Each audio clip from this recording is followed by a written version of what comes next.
Irene, welcome to the show. For anybody that hasn't come across your work before, could you just give us like a brief introduction about the work that you do? That would be good to hear. Yeah, so I'll do the quick version and then we can get into details if we need to. But I'm originally trained in exercise science and biomedical science and all that human health and nutrition and fitness stuff. And then along with that, I followed a path of going more into the mind-body world, namely and I'll just name them, the Feldenkrais method. I learned and trained in 2004, Somatic Experiencing, the work of Peter Levine. I've gone the full distance with that, up to even assisting at his masterclass levels. And then also trained in something called Somatic Practice, which is the work of Kathy Kain, and also Stephen Terell. And that work combined with SC really encompasses sort of the we could say the what's the word I'm looking for? The holy grail, if you will, of somatic trauma healing work at the body, nervous system, environment level.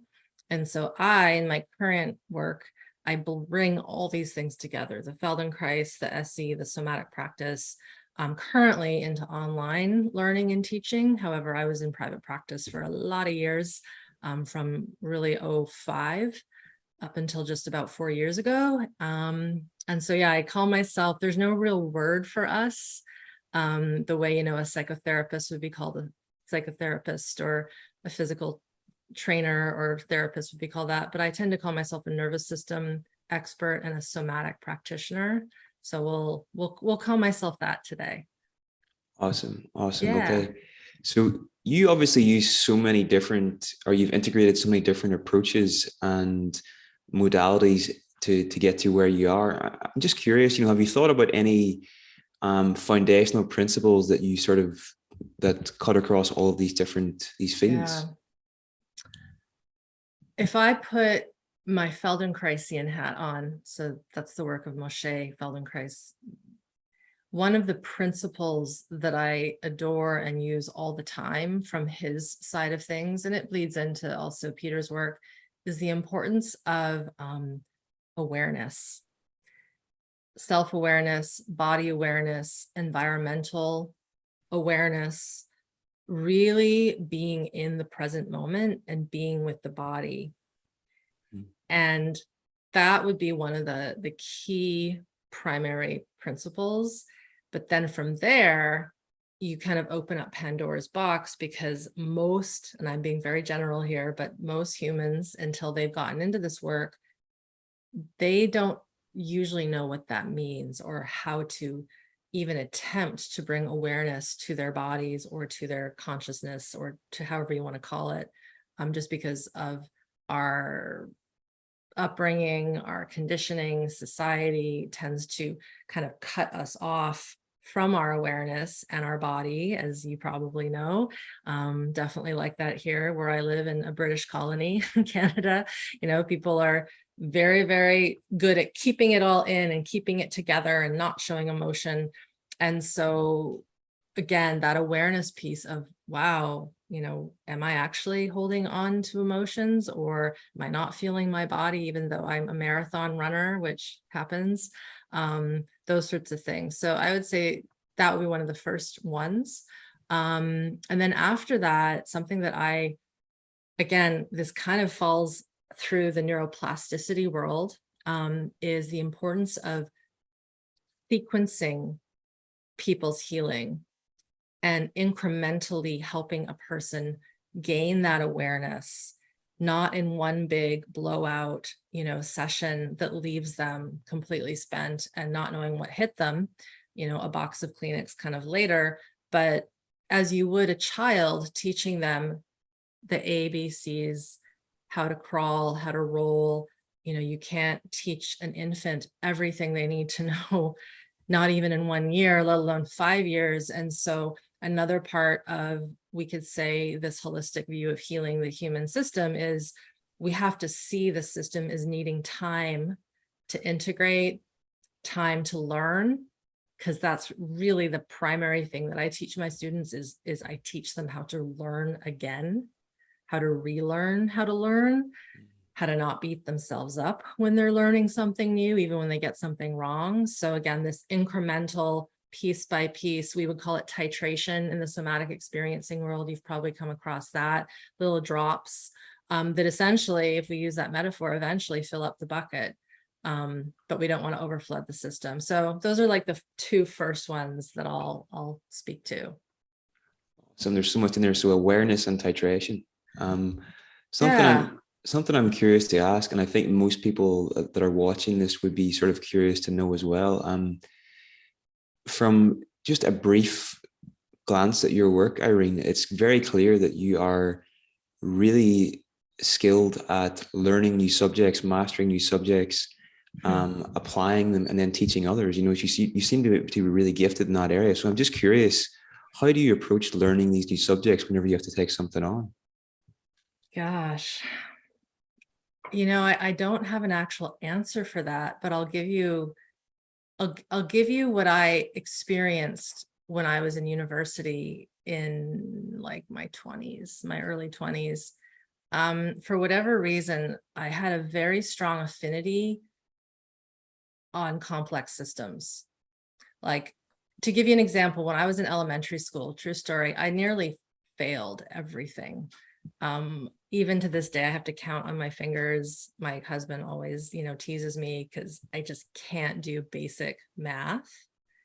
But when I got into second year calculus at university, and I don't remember if I had, if I had to do calculus calculations, if my life depended on it right now, I wouldn't remember a darn thing. But I remember really enjoying it and enjoying figuring out equations. I loved geometry. Like I loved geometry and trigonometry. And like, I don't know if you ever liked that stuff, but there was something about cylinders and systems and kind of this holographic way of seeing math. And so I think something in me, I don't know if I was just gifted it because my parents weren't of this way and they weren't people that cared at all about my grades. I never got reprimanded for failing anything, which I would actually say, Niall, is one of the reasons why I like learning, is I was never punished when I failed. Right? That's a huge piece. And so it was just, okay, didn't do well, I'll just keep trying. And so it's in university, I did a presentation in fourth year nutrition science on omega-3 and omega-6 fatty acids. I haven't told this story in ages. And it was like, the old fashioned projectors with the slides that you put in and and you get pen all over your hands. But I taught like basic level omega-3 fatty acid science and the inflammatory and pro-inflammatory processes that occur when you eat bad fat and all that. And the teacher came up to me at the end, Sue Crawford, I still remember her. She's like, you really have a knack for making complex things really simple. And she said, you should pursue that. And I just love her to this day for that, because it kind of gave me the green light to just dive into things. And in all honesty, what also occurred was I got into the Feldenkrais method because I was injured through my sport that I was into, and all the normal linear forms of physical therapy weren't working for my body. And so I had to kind of learn because I was suffering in my physical system. And so that was kind of a driver that propelled me into this world of mind, body, and neuroplasticity in the nervous system. So for whatever reason, I don't think about it. I just kind of follow what's next. And then, yeah, I was kind of a freak. I never needed notes when I taught. It all just stuck in my brain and in my body. And it just was there. It was never hard learning the Feldenkrais method, somatic experiencing, somatic practice, but I struggled with like base level, like social studies, like that kind of thing. Okay. So anyway, I don't know if that answers your question. No, that's really interesting. Just I would totally agree with what your teacher told you. I think you said Sue Crawford about Yeah. you have an incredible gift to make complex things really simple. And anybody that's listening to this that's interested in learning polyvagal theory or getting an introduction to it, that's actually how I discovered Irene. She's got an introduction to it online on her YouTube channel, which is a great resource. Yeah. So next, Irene, I'm just curious to ask, what your work focuses on nervous system regulation, and really sort of working at the level of the nervous system. Most of the people listening to this will be sort of in the business of helping others, and I'm just, why would you say it's vital for people to, particularly mental health professionals, to understand how the nervous system works? Gosh, do we have 5 hours? Well, in all honesty, the nervous system, there are many parts to it. And you just mentioned the polyvagal. So I definitely encourage people to look those up on my site, because it's not all accurate what you get out there when people are teaching about it. But the thing with the nervous system that we have to understand is there's a couple different there's different nervous systems in the body.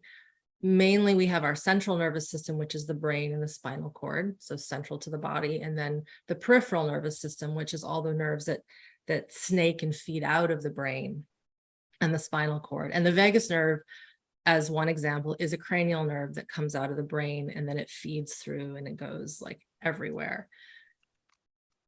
When we have had any type of chronic stress, trauma, abuse, adversity, birth trauma, medical trauma, attachment wounds, war, PTSD. I mean, let's just put them all in a bucket.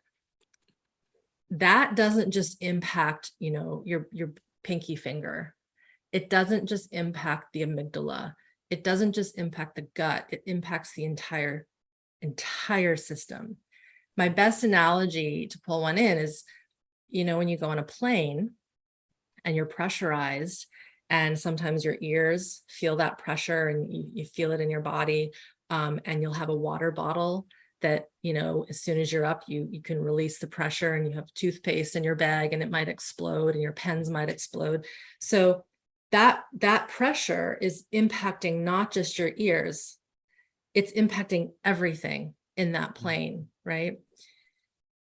And so when we've had some kind of trauma, stress, whatever you want to call it, everything in the body is being impacted. And so the nervous system, I'm getting a bit more distinct at calling it not just nervous system work, but somatic and nervous system work, because our muscles, our organs, our movement patterns, how we connect with the world, how we don't connect with the world, everything is impacted when we've had a real chronic adverse thing happen to us, or series of things, or an entire lifetime.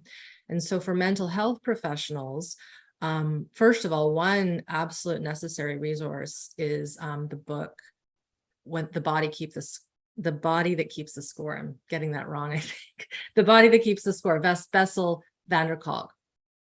It's a hard read if you're not already versed in that, because I will put a disclaimer there. Some folks have read it whom are more in the lay population, and it's been incredibly triggering.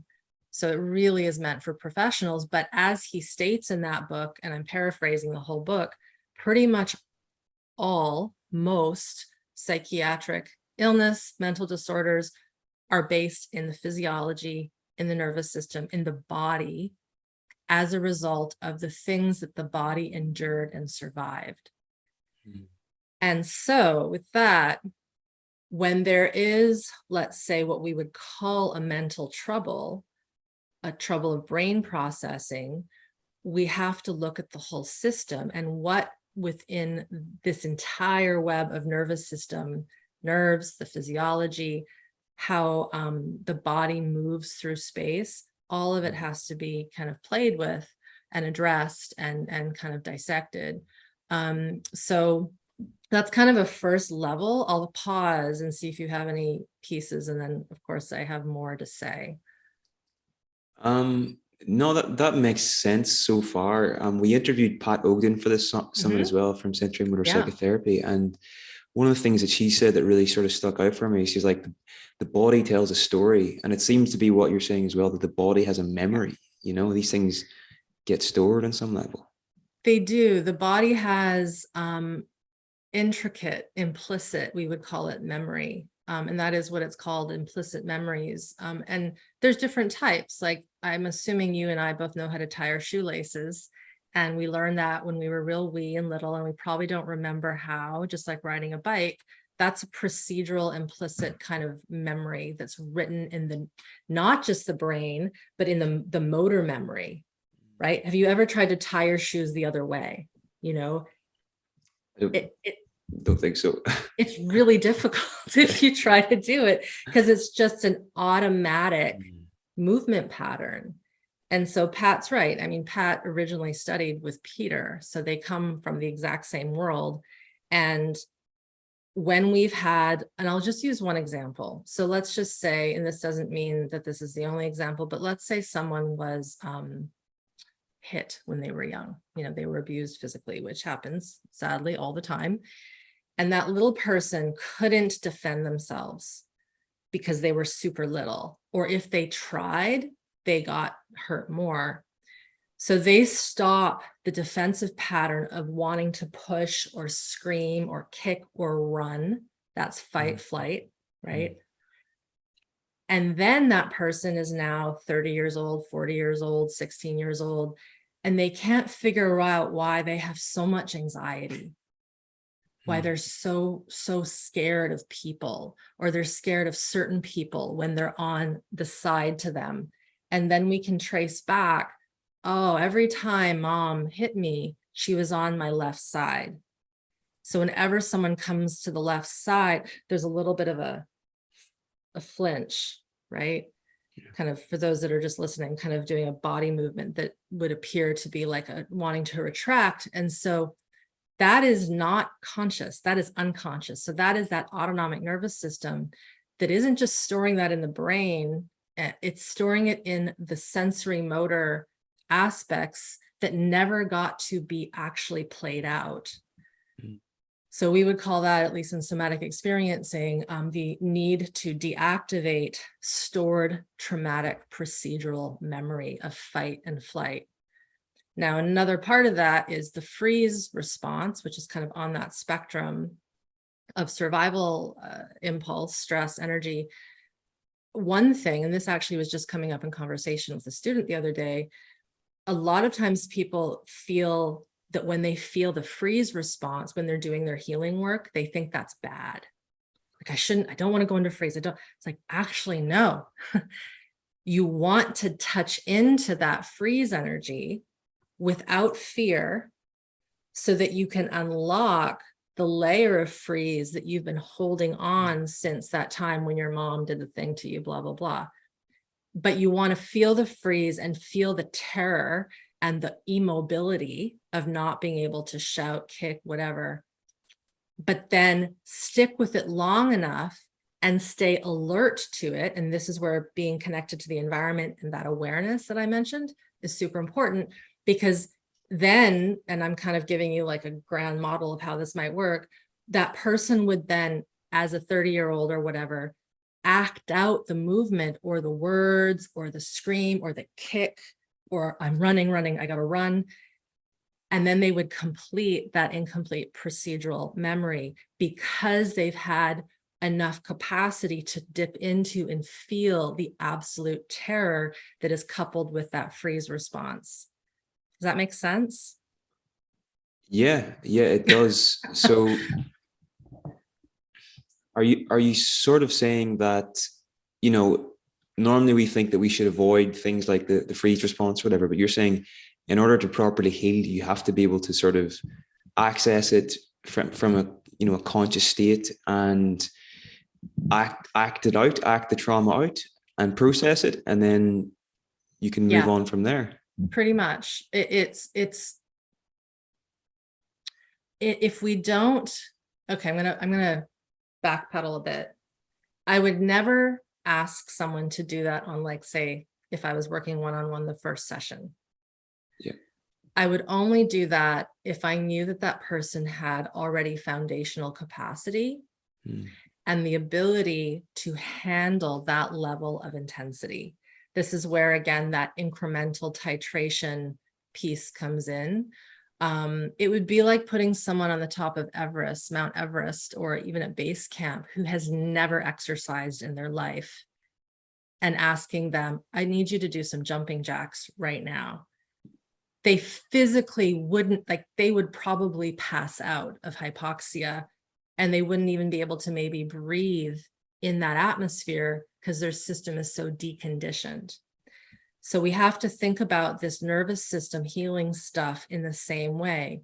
If a person has never had real fundamental training to stay in their body under even minor stresses, we cannot ask them to dip into the scariest memory of their life in that moment and say, let's just figure this out. We have to kind of layer it. And what actually happens, Niall, is when that foundation and capacity has been built and there's tons of resiliency, a person actually welcomes that feeling of freeze because they know, because again, this is another important part of the work that I do, at least, is educating my students, because they know, oh, wow, my breathing is going down. I'm all of a sudden feeling really cold. My vision is starting to go really, really tunneled. And I feel like I'm going to die.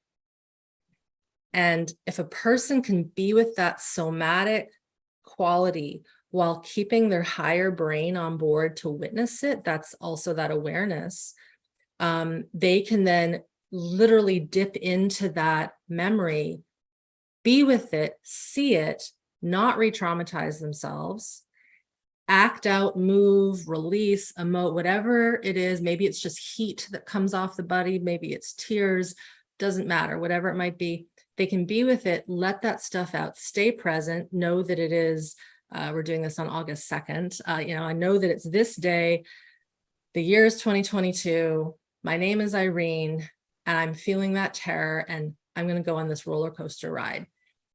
And then they do it, staying present, and then they literally, if you think about a roller coaster, it comes in and then it just sort of levels out and everything settles. That's what we want to do in the case of shock trauma. Early trauma is a little different, but with that kind of event, that's what we're actually wanting to dip into. And I think a lot of what happens is people feel that freeze, and then they think they're going backwards in their healing. And it's often because they haven't been given the education to know this is actually really good. Just like a lot of people, when they start to do this work, at least my work, they'll start to feel what we would consider or call anxiety. And I actually, that's good, because that means that your freeze response isn't clamping down all that survival stress that you've had to bury away because you didn't have the capacity to be with it. And so, this isn't just me speaking. This is how Peter taught us. It's like when you start to work with someone, especially someone with a very chronic, let's say, fatigue condition, an autoimmune condition, and they've been so numbed out, you have to almost say, are you willing to go through a period of life where you're going to be a little unstable with your heart, with your body, with your sympathetic arousal, because you have been suppressing this for so long, which is what causes, as we know, these syndromes, these autoimmune conditions, these pain conditions, because it can be a lot. But from my experience, Niall, when we teach people these increments and really get them so dialed in with the basics, the turmoil is a little less intense, because it's like they're really good pilots of their system. They've mastered the basics. So now when they're going, I'm full of analogies today, they've mastered the basics of flying a plane. So now when they go into turbulence, it's no big deal. We know that this plane is built for this, and it is, and it will literally come out the other side. Right. So yes, that's a very quick example, somewhat, of healing at this somatic/nervous system, stored memory, mental, physiological level. Yeah, you've explained that very well. So it's really using this process of titration to gradually build up this sense of groundedness in clients and in people, and then that then allows them to go through the freeze response or the revisit the trauma from a place of strength where they have the capacity to cope with it. Is that fair to say? Totally fair to say. And I'd add maybe a couple more descriptors, more resiliency. They have more capacity to stay in flow, even when they're experiencing a really big emotion or energy or, heat wave in their body or tremor in their body.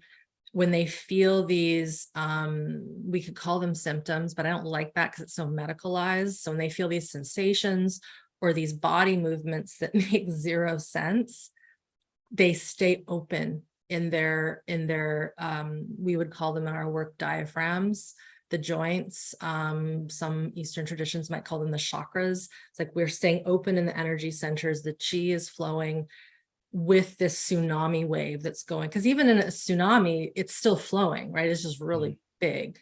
So yeah, this ability to stay resilient, aware, tethered. This is super important to the here and now. That is incredibly important for people who are healing from, let's say, near-death experiences or surgical trauma or real like horrific abuse where they've had to literally pull themselves out of their body because it's just been too intense to stay in their body. Like that classic, I literally floated out of my body and saw myself, which is what happens in a lot of these instances. So part of the work is really teaching a person to stay grounded, as you use that word, and embodied at the same time. So yeah, it seems super simple, and it is. And because of our human conditioning, we've become really good at compartmentalizing how we heal. It's like, okay, I'm going to sit and just work on meditation on this day at this hour. And then I'm going to do my fitness routine on this day at this hour. I'm going to do my art class on this day at this hour. But really part of, I think, the holistic element of healing is very holographic. We're wanting to have the ability to have all that stuff happening at the same time, whether we're talking to someone, cooking food, walking the dog, or we are doing a more spiritually based practice. And I think what has really, I think is being uncovered is how prevalent spiritual bypassing is in the somatic and mind-body communities, that people think that they're doing higher consciousness work with meditation, but really what's happening is they're going into a freeze response and they're not actually present, but they think that they're in a good place because they feel good, but that feel good is actually the system being numbed out. I'm sure you've come across that in your talks with people. That's so interesting. And I've heard you say elsewhere that, once you get the somatic piece in place and the nervous system in place and properly, organized, things like spirituality sort of emerge as a byproduct, but you can't just jump. You have to get that right first. It's the foundation, It is so cool when that happens, because it often is not something that people are thinking is going to happen when they do this nervous system rewiring regulation work. Is they'll find themselves, and not because now they're sitting, and praying necessarily, they're just feeling more of that oneness with whatever you want to call it, whether it's God or the universe or the multiverse or the animals or the ocean. It doesn't matter. It's not just me. And what often occurs when we've had so much adversity and stress is we really think that we are totally alone and there's nothing out there. There's like a void. And so, yeah, what's really cool is when I see my students start to really become like masters of their nervous system physiology, they just find themselves being more spiritual by default. They find themselves being more kind to strangers who are pissing them off, and it's sort of what these masters say: be kind, be empathetic, don't cause a fuss, just be with the person, even if they're being crazy to you.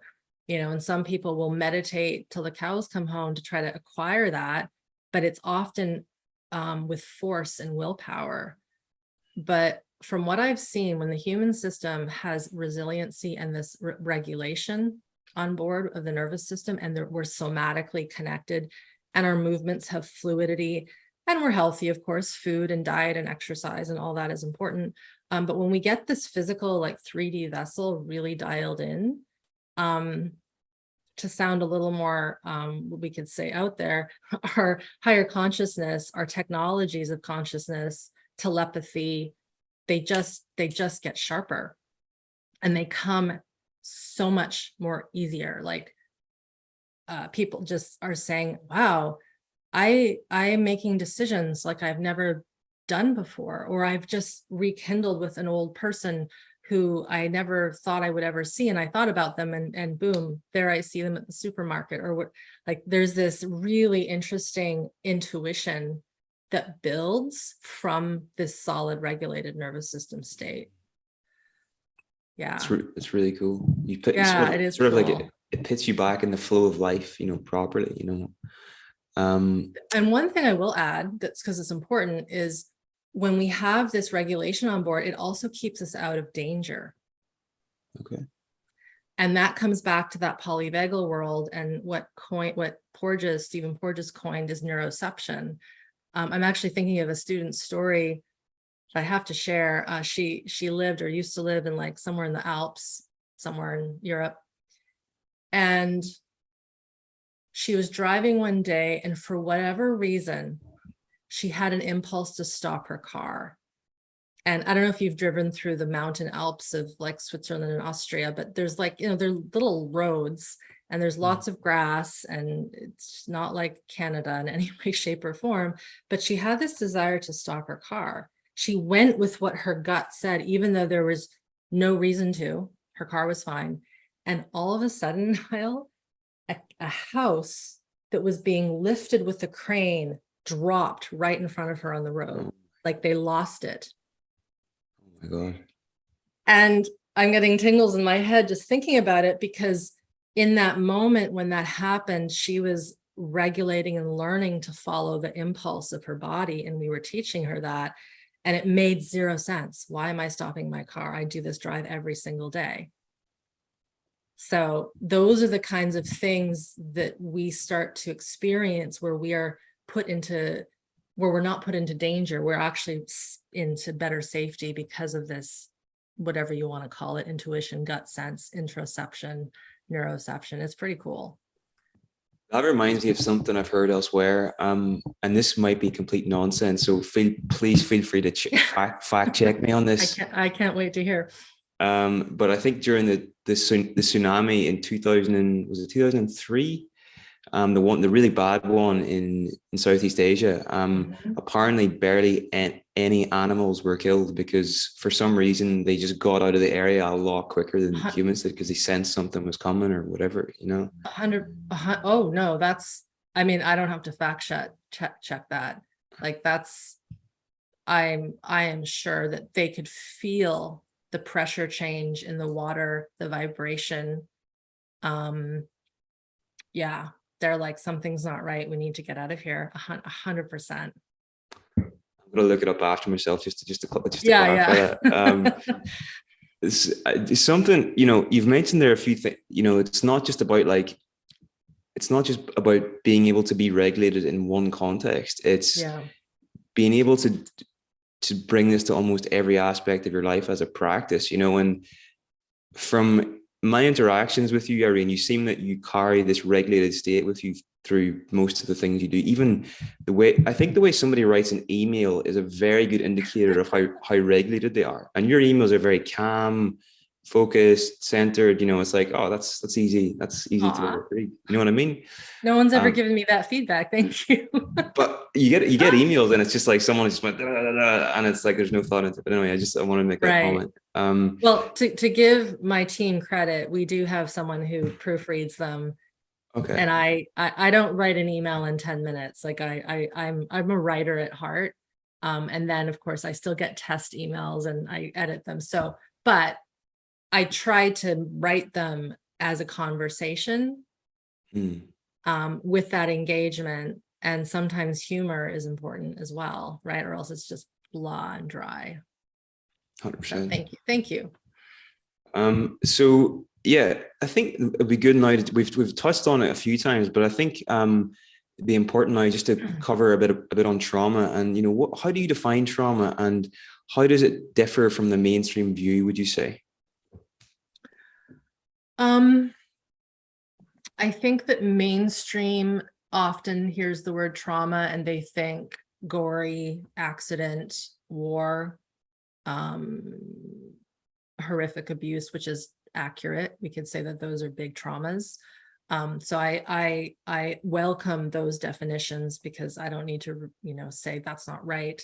However, in our world of somatic experiencing, and even Pat Ogden's, I have no doubt, and Kathy Kain, my mentors, we would see trauma as not something in the event, but something that is living within the person's physiology, and not just the nervous system, but in the tissues and the fascia, even in the bone structures, in our how we interact, how we don't interact, all those sorts of things. So it's really more so what's happening in the individual, and is there, the fancy word would be dysregulation within the system.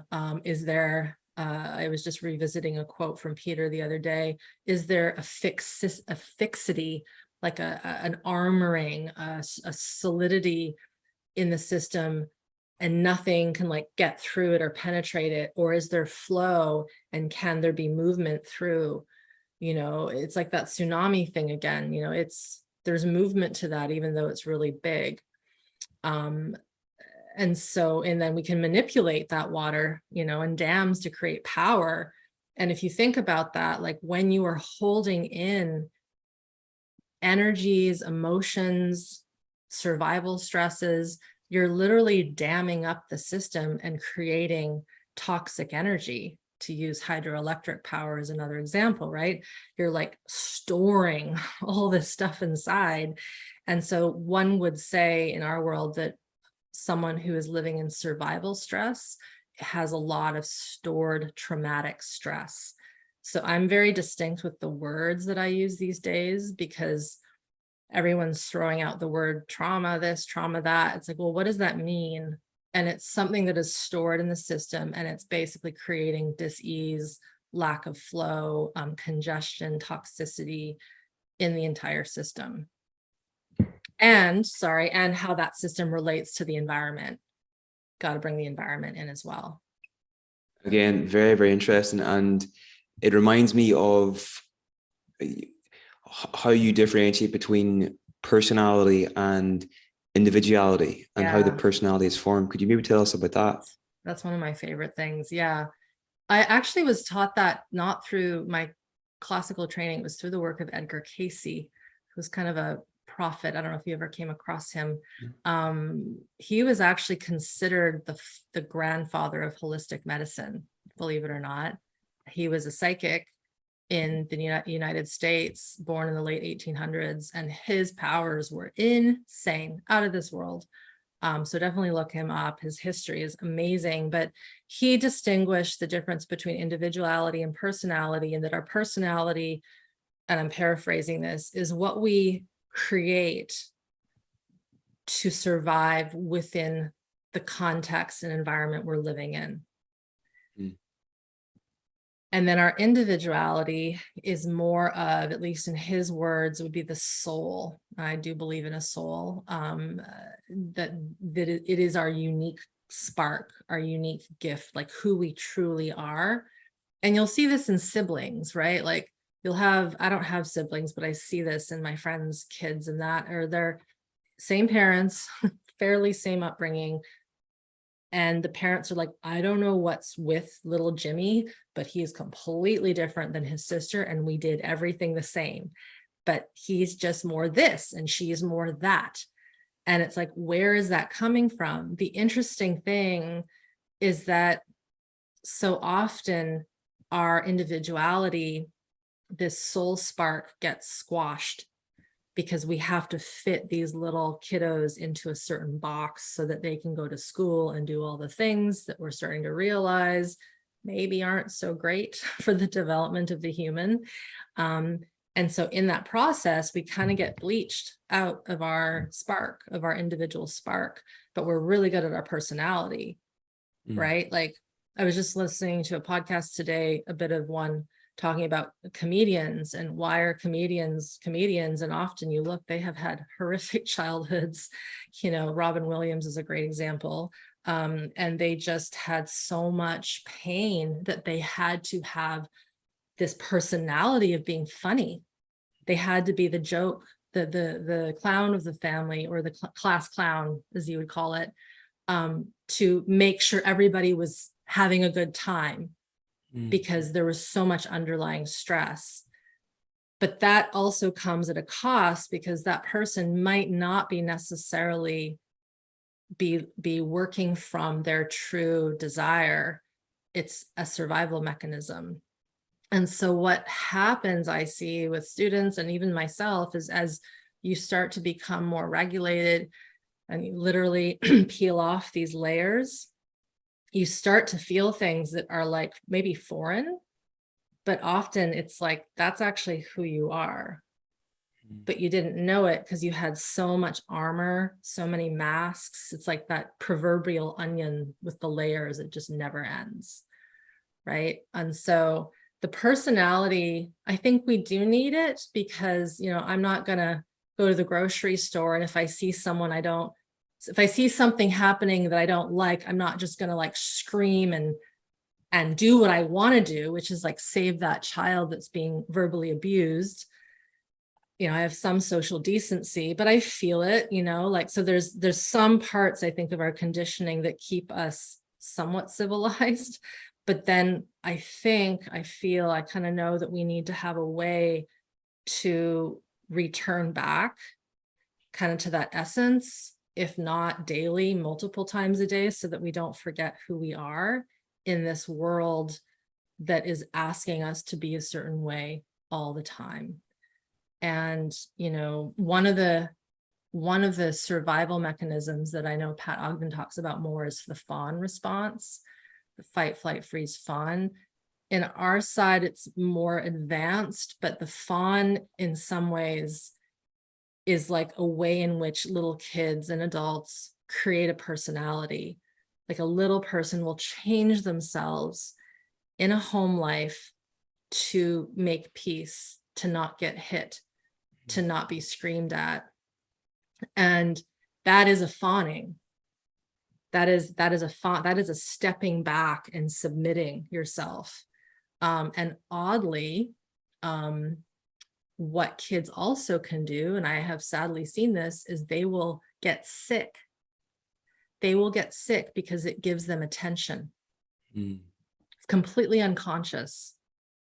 But let's say mom is kind of sick or not well or something, or they see their sibling is not well. Okay, I have a tummy ache, right? And not to say that sometimes there isn't real tummy aches, but a kid will do everything in their might to stay connected, to stay in connection, even if it means undermining their own need for personal freedom and real sovereignty.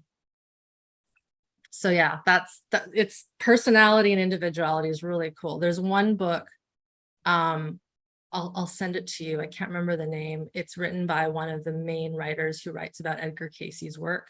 And it's actually a workbook on finding your soul's purpose. And there's a whole section on individuality versus personality. And he actually compares Cayce's work to Jung. I think it was Carl Jung, because he was a big lover of that Jungian psychology and getting to the root of who we truly are. There's so much comes to mind of that. That's so interesting. So essentially the personality is this sort of accumulation of adaptive responses that we've built up over the years to fit into our family, our culture, our society, our environment. And this leads to, you know, if there's too much of this, it leads to a kind of rigidity in the person, where the person sort of gets fixed and they're sort of blocked off, and they're very living in their head. But underneath that is what Casey would call the individual, individuality. And whenever we can, I think the thing that comes to mind here is that in order for that thing to emerge, there has to be a basic sense of safety. The person has to feel very, very safe in their body and in the environment. And then once that's there, the individual can properly emerge. And they say that you need safety for creativity and exploration. And you can't really do that from a place of fight or flight, I suppose. Well, some would disagree with that only because, it's interesting. Safety is sort of one of these misunderstood things, because safety is often, in the context of this nervous system regulation work, is one of the things that happens last. Okay. Especially when you are that kiddo that was brought up in an environment that was just heinous and unsafe, and you couldn't be yourself. Because the system, we could even say the cells, it's not even so much the psyche, are hanging on for preservation. And what occurs as you do this work is you build capacity and you build resiliency and little drops of this nervous system regulation. And you know that because your gut's getting better, your immune system, your movement, But what often ends is finally this feeling of cellular safety.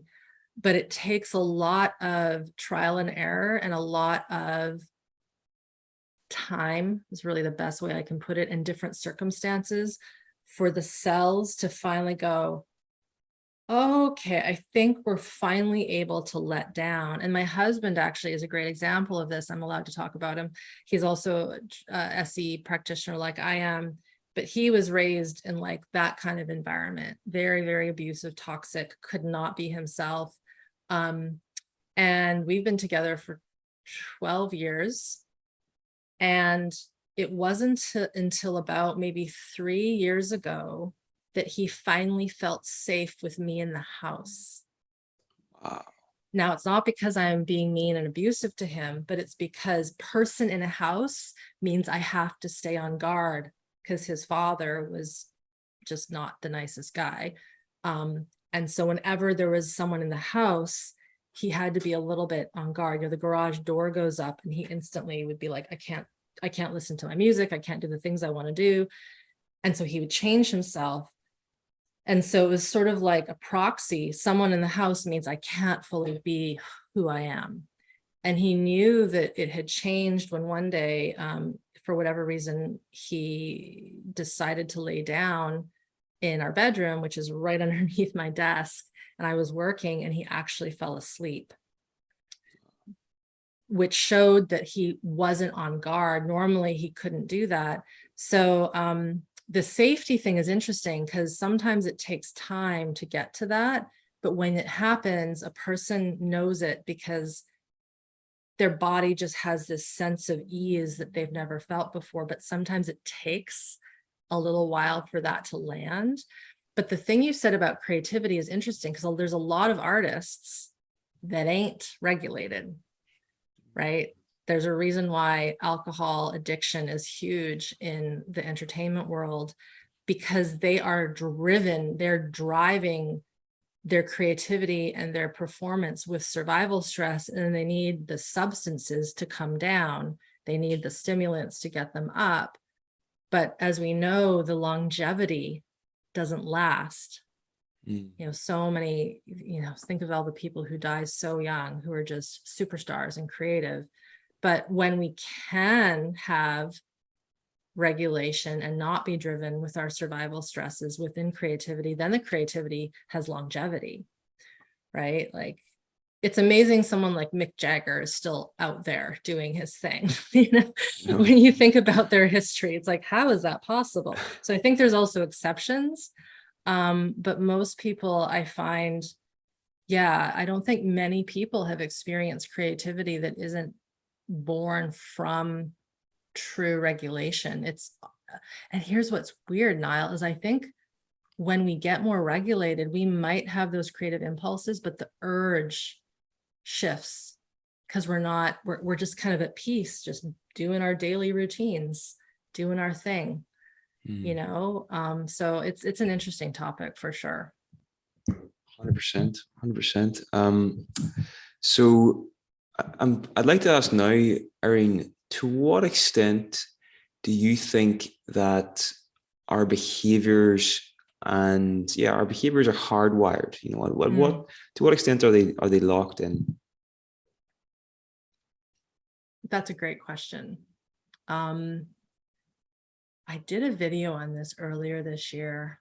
I'm going to see if I can quote myself. I might not be able to, but I had done the video in almost a reaction to something I had heard on an interview with someone else, where they were saying that we're hardwired. And the example they gave was he had heard of this story of a woman who had ridden horses when she was a teenager. And whenever she rode the horses, it was her way of having a cigarette, having a smoke. And so she would get away and smoke because the smell of the horse would kind of mask the cigarette smoke. That was kind of the story. Fast forward to when she was an adult and had her own daughter, and she thought it'd be great to take her daughter out on horses because it was part of her life growing up. And apparently, as soon as she got on this horse and smelled the horse, you know, there's a very specific smell, she had an instant craving for a cigarette. And so the person's assumption is we're just hardwired. That is never going to go away. And I would say, well, it depends on the tools you have to shift the wiring. If you're only working with the cognitive brain, which is, I don't want to smoke, or something more hypnotherapy, you know, hypnotizing, where you're just working with the higher brain and maybe the subconscious, then yeah, maybe you won't get rid of that craving. But I would be like, what was going on in that household that made you have to hide? Because of course, most teenagers don't want to know. They don't want their parents to know they're smoking. I get that. But you know, what was going on? What was the quality that was happening in your life? Like, what was causing you to need to have that nicotine hit that is kind of soothing or can be stimulating for a person? Like, what was going on somatically in the body? And how can we dissect the sensation and the visceral reaction and the neurochemistry that's occurring when that nicotine hits the blood-brain barrier and all those sorts of things? So it's like, are we hardwired, or is the behavior? It's like, well, it depends on how you help shift it.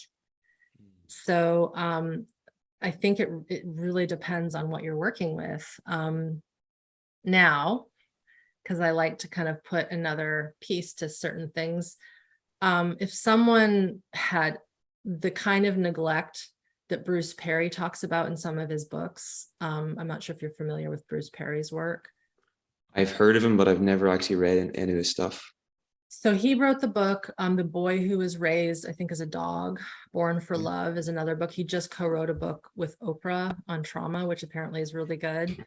But he is the psychiatrist that was brought in when, like, and I'm again making a generalization, when like they would find a kid that has been in a kennel, like severe neglect, or orphanages that they have studied in, I think Romania is kind of the classic, but I'm sure they're all over, where babies are literally not touched, not played with, not talked to.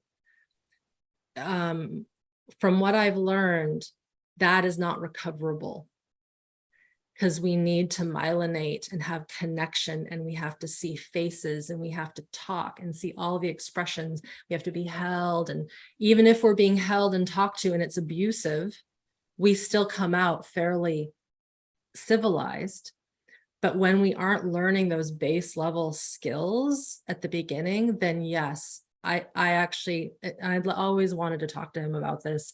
I don't think that behavior can be changed because it was born out of true neglect and not teaching that human the intense, really, apprenticeship that a human needs to have full function, not just in their brain, but in their movements and their empathy.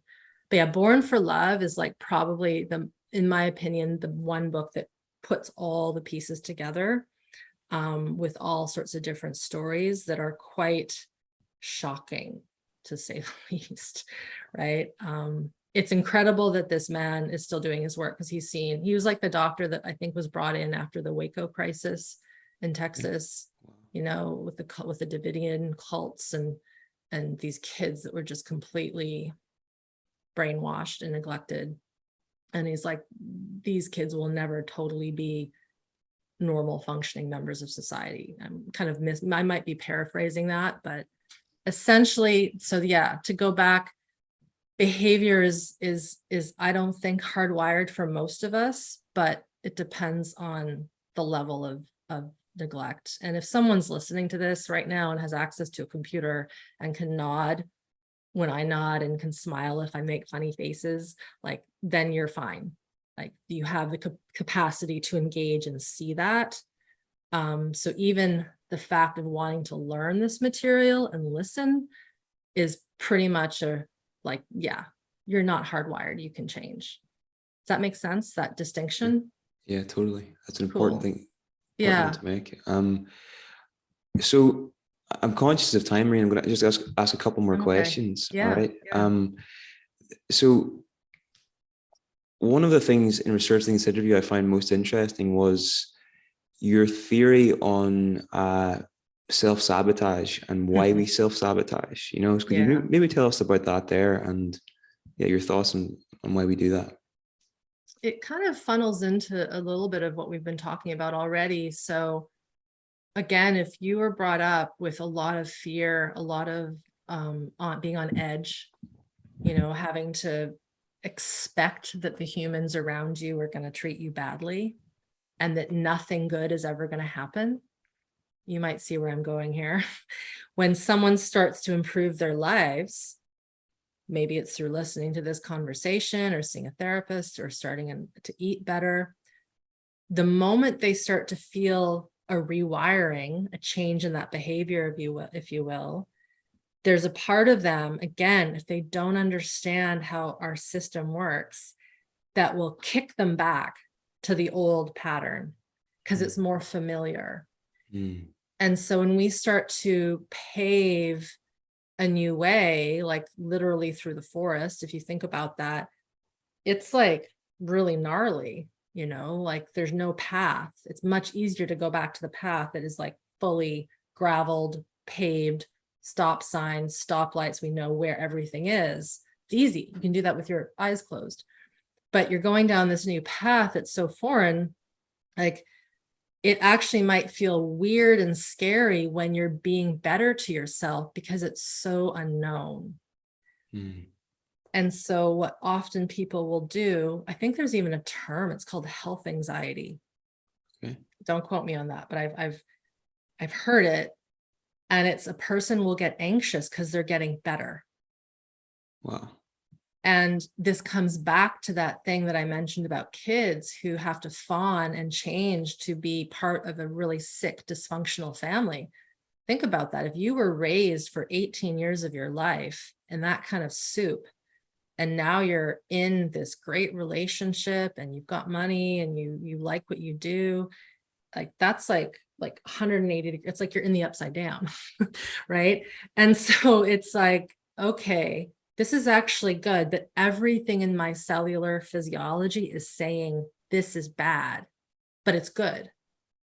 Yeah. And so then the person will, you know, pick a fight with the partner that they know totally loves them and doesn't mind them freaking out over the glass breaking on the floor, you know, or a person will be doing really well in their career and then they do something to not finish the project because I don't deserve goodness because I always failed my math tests, to go back to me as a kid, right? Think how many kiddos were reprimanded and punished when they didn't do well.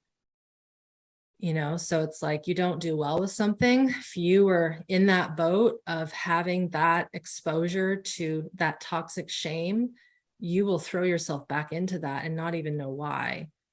And so that's a little blip. I did a whole lecture on the sabotage thing, but yeah, it all comes back to our early years and what we were told we were able to have and deserve. It's really interesting. And to see people break out of that is super cool, because, you know, you'll have someone who's literally 70 years old, because we have, you know, elderly, I don't like to use that word, but the older generations are in our programs, and they'll have this small win that is just so small, but it's so big. And it's so big because they've never acknowledged something good, because nothing good ever happened. So that's like a little peek into the whole sabotage realm. I mean, it happens so much. Yeah, I would definitely recommend checking out that video. We'll link to it in the show notes. It's what's the title of it? It's like it's something, if you just search for Irene Lyon self-sabotage, you'll find it. Sabotage. Yeah, there's that has a different name. I'm just gonna let me just self-sabotage, a nervous system and unhealed trauma perspective. It's a lecture on YouTube. It's 57 minutes long. Yeah, definitely check that out.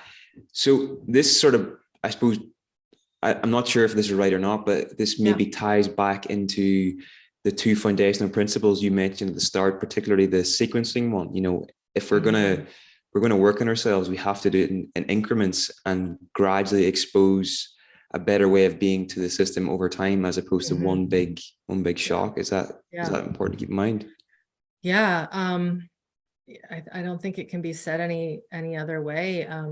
Increment is a great word, because it's, again, like teaching a child, or teaching, you know, if you and I were to decide to learn a language that is not our mother tongue, you can't do that. You can't start by reading like Hemingway in a different language. Like, you have to, it would be completely foreign. Like, you need to learn the ABCs, the 1, 2, 3s, the pronunciation, and then you have to practice that. And then you need to be add another stress, add another level of complexity, right? If you like, I can say the numbers 1 to 10 in German, and someone will think that I know how to speak German, because I can say them so well, because I have some Austrian friends. And then, like, oh, you must speak German. I'm like, no, I don't speak German, but I can pronounce those numbers. And so if we think about healing, you need to get those numbers and letters, but then you have to keep adding and adding and adding. And then it just becomes literally additive, cumulative, the resiliency, the robustness, the foundation, the capacity. And what's interesting, because there's a thing right now in the kind of wild west of somatic healing work that's become so popular, is that people have mistaken, I'm not sure if that's the right word, but they have become confused, thinking that nervous system regulation means having a release or having some kind of emotional outlet. That's like the A in the B of the Hemingway book. It's not the full thing. And I think a lot got misinterpreted from Peter's work, actually, because he used to talk about deactivating those procedural memories that we talked about at the top of our talk. But that's a piece of it. And so part of what happens when you build these foundations and you master the basics of the language of the nervous system is your capacity gets so big, Niall, that what I've seen is students will just navigate and move old traumas out, not having to try. Wow. And when that happens, you know that the system is healthy. Because in the old, you know, when you're young and you're not being, you know, abused and traumatized, a kid knows how to release their hurt. They fall off their bike. There's bloody, you know, there's screaming, there's snot and you know, and like it's like convulsive crying. And that's exactly the right reaction that you should have if you fall off your bike and say break an arm or you scrape open your knee. But in that case, often parents like, you're okay, stop, get on your bike. And then that kid goes into a shutdown response and they don't feel it anymore. So part of, for me at least, I want my students to not worry about the traumas that they're trying to release. We never ask anyone in our programs, what are your traumas? What are your problems? We talk about building capacity. We are literally teaching the language of the nervous system and the somatic physiology, so that when they are sitting there, doing a little bit of a movement practice like yoga or meditation or Tai Chi or whatever, and they feel this little tremor coming through them, or all of a sudden they feel tears, they pull into their data banks of the education they've been taught and they go, this is important. I'm going to pause and I'm going to feel this. And I'm not going to sit still because all of a sudden my body wants to run. I'm going to do that. Right. And so that is kind of, in many ways, the magic, but it isn't magic, because what's just happening is the system's just doing what it was designed to do. I don't think people realize how darn conditioned we are to not take care of our bodies. Like it goes back to that sabotage thing. Like we don't eat well. I shouldn't say we don't, I'm generalizing. People don't necessarily start to think about their health until what? They get sick. Yeah. Like, damn it, I should have been eating more this and that. Now I'm sick, or I put on 10 pounds or 20 pounds. Like, wow, oh, I better start exercising. So we've got this very backwards way of taking care of ourselves, whereas animals in the wild, they just kind of do it. Kids naturally want to move. Oddly, they naturally want to eat healthy food when they're given it. But then anyway, the food thing is a whole other conversation. We won't go there. So I hope that answers your question. Yeah, it does. And I think the thing that really jumped out at me there was just, it seems that the real work is building the capacity to process or handle the trauma whenever it comes up within the person. That seems to be the real work. Handle the old traumas that are stored, and also handle all ones that happen moving forward. And that's actually, I'm glad you mentioned that, because that's how we start is, I say to folks, and I'll use my classic example, it's a silly example, but when you stub your toe on the kitchen table, that is a perfect opportunity to practice feeling the pain. And being self-aware, not rushing, not saying I'm so stupid, or that stupid table, or no, that is the medicine right there. And you have a choice to stop and take it in and feel the physiology having a stress response. My other example is if like you burn your finger on the toaster, it's like, don't just keep making your toast, like pause, wait, feel it, take care of it, put it under water. Maybe you have to put a Band-Aid, take care of it. Because what happens is that's an increment. That's another drop into the bucket where the nervous system's like, oh, Irene's actually paying attention to me now. How novel. And then what occurs is the system picks up on that novelty. And then what happens, Niall, is then one night, like I said, you're just sitting there doing your thing. And it's again, I can't show you scientifically how or why this works. I just know it works.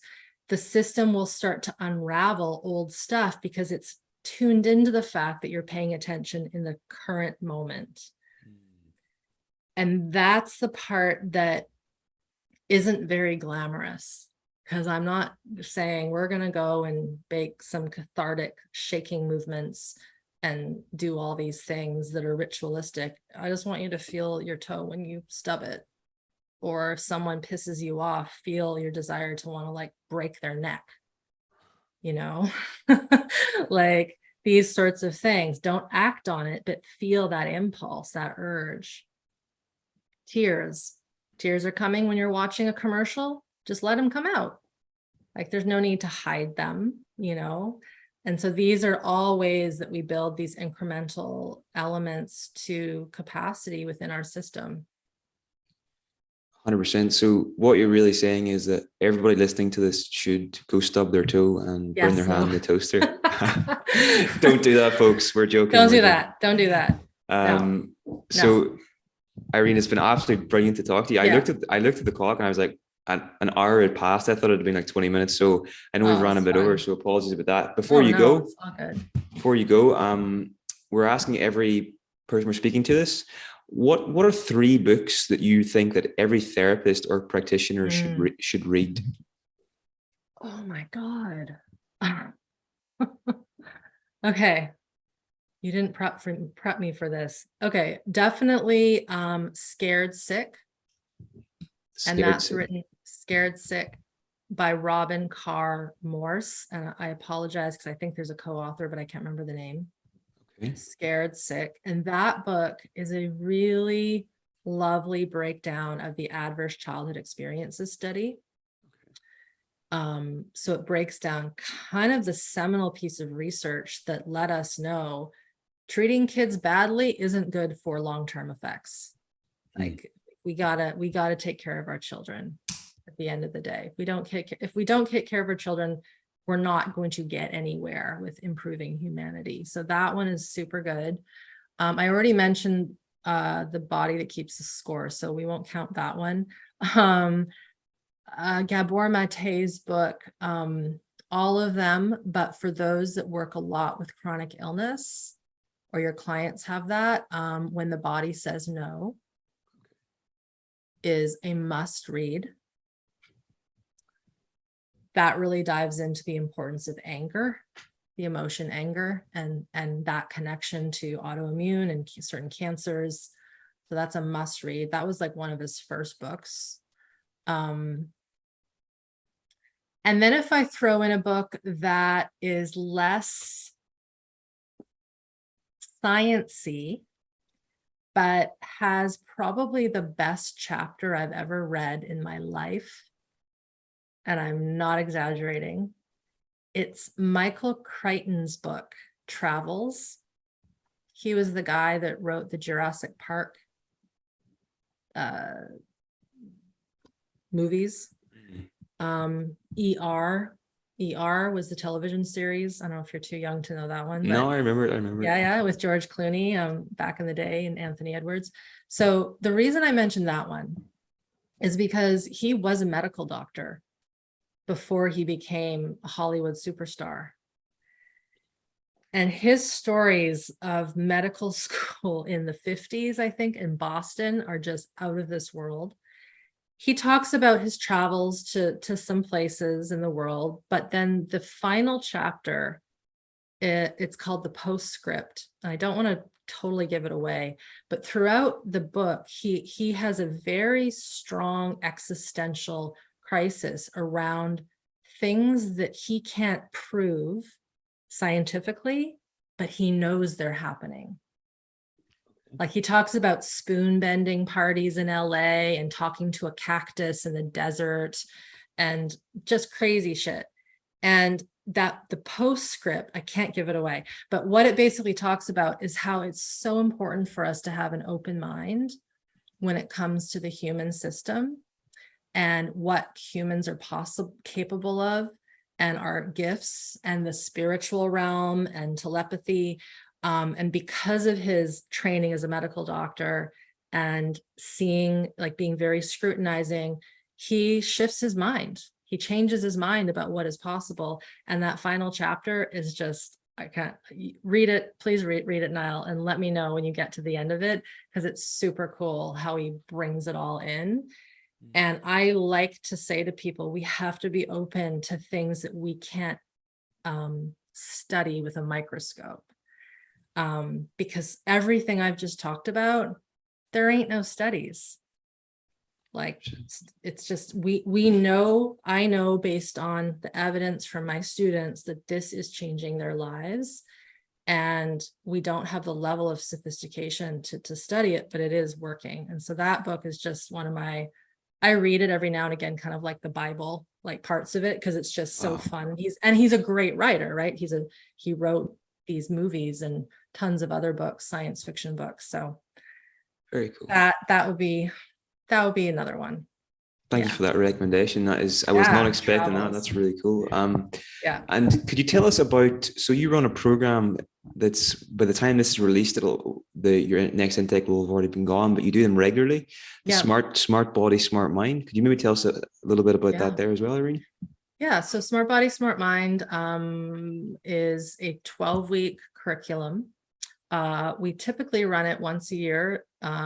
Sometimes we run it twice a year. So usually we run it early March, always. And that program is kind of my work condensed into those 12 modules or those 12 weeks. It is a blend of high-level education through video training with me, training calls, pre-recorded stuff, what I call neurosensory exercises, which are my blend of blending the Feldenkrais, the SE, and the somatic practice all together. And it's sort of like a semester. It's like a university semester of nervous system work for you. It's not a certification program. It's for personal learning and development and healing. And it goes from the basics of learning about general awareness, orienting to the environment, and then we get into working with actually the organs of the body. I mentioned the diaphragms a little while ago, the body, the joints of the body, not from a manipulative sense, but from how you would be worked with if you were to work with a hands-on somatic practitioner trained in what I am trained in. We work with shame and aggression and anger. It's very comprehensive, and it's one of those programs where when you are a member, you're a member for life. So I mean, I'm dating this in September 2022. We're running it for the 12th time. So we've been doing this for a while. We've had thousands of people go through it. We did just do a scientific study, speaking of science, 2 years ago, where we put people through with a neuroscience lab, and we got some positive evidence from it. So that's, that's cool. It takes, 2 years for a science paper to come to fruition. So I'll let you know when that's out. Yeah, and it's governed by me and 10 of my staff who are all trained in somatic experiencing. So we have live forums where people can ask questions and get their answers when we're in session. Yeah, it's a pretty solid course. So I recommend that to everyone. All ages. I think the oldest we have in there is like 80. Wow. And of course, young folk too.